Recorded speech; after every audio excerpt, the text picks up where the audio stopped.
1 Korintus 10 ayat 33 berkata, sama seperti aku juga berusaha menyenangkan hati semua orang dalam segala hal, bukan untuk kepentingan diriku, tetapi untuk kepentingan orang banyak, supaya mereka beroleh selamat. Banyak orang yang berpikir, cukup memenangkan jiwa, jadi penjala manusia. Enggak, ketika kita memenangkan jiwa bagi kerajaan sorga, kita punya satu tanggung jawab, yaitu memuridkan. Kita harus memastikan, sebagai pengajar, sebagai orang yang membawa mereka kepada Tuhan, hidup kita juga jadi teladan, supaya mereka diselamatkan, kata firman Tuhan. Saya percaya pelayanan Impact Community Indonesia harus jadi pelayanan yang berdampak kepada jiwa-jiwa. Khotbah di mimbar tidak cukup untuk membuat iman jemaat bertumbuh dan hidup mereka berubah. Life coaching dibutuhkan untuk membimbing setiap orang. Orang biasanya harus bayar mahal untuk di-coaching. Tapi dalam gereja harusnya kita belajar bahwa mustahil jemaat cuma dengar firman Tuhan dari mimbar, lalu mereka kasih persembahan, lalu mereka pulang, hidup mereka berubah. Makanya saya ajak jemaat bertumbuh di dalam Impact Family, karena disitulah kita punya mentor-mentor yang membimbing kita, yang mengarahkan kita, yang bisa menasehati, bisa mendengarkan, bisa membangun iman kita. Pelayanan di gereja harusnya kepada tiap-tiap orang.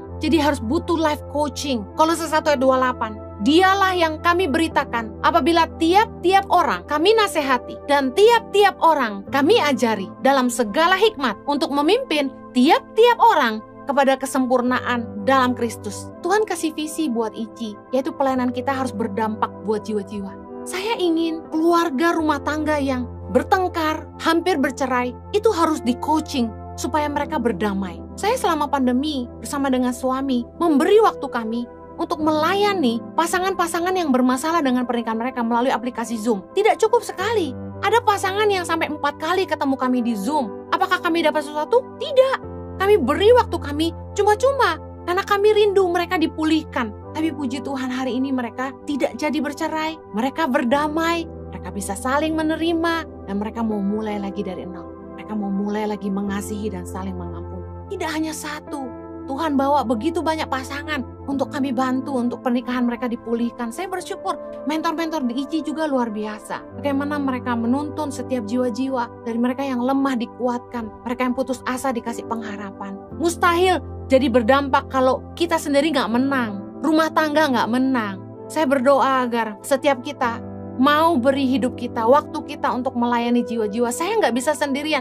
Bayangkan kalau semuanya maunya ngomong sama Ibu Heni, semuanya maunya sama Pak Jojo. Aduh, kami gak punya waktu sebanyak itu. Yesus aja bilang, tuaian banyak, pengerja sedikit. Ayo, bangkit. Jangan lagi minta dilayani, tapi mari beri diri untuk melayani. Yakobus 5 ayat 20 bilang gini, ketahuilah bahwa barang siapa membuat orang berdosa berbalik dari jalannya yang sesat, ia akan menyelamatkan jiwa orang itu dari maut dan menutupi banyak dosa. Bayangkan, kalau kita bisa membuat orang berdosa berbalik dari jalan mereka yang sesat, kita telah menyelamatkan jiwa orang. Itu satu jiwa bagi sorga sangat berharga. Dan yang lebih luar biasa gini, menutupi banyak dosa. Dosa kita kan banyak tuh. Bagaimana menutupi banyak dosa? Yakobus 5 ayat 20 bilang, ayo bimbing banyak orang untuk mengenal Tuhan. Supaya orang-orang yang berdosa itu berbalik dari jalan mereka yang sesat. Kalau dulu kita pernah sesat, ayo kita yang sudah dimenangkan, kita menangkan jiwa-jiwa yang tersesat, teman-teman kita yang masih berada di jalan yang sesat. Amin.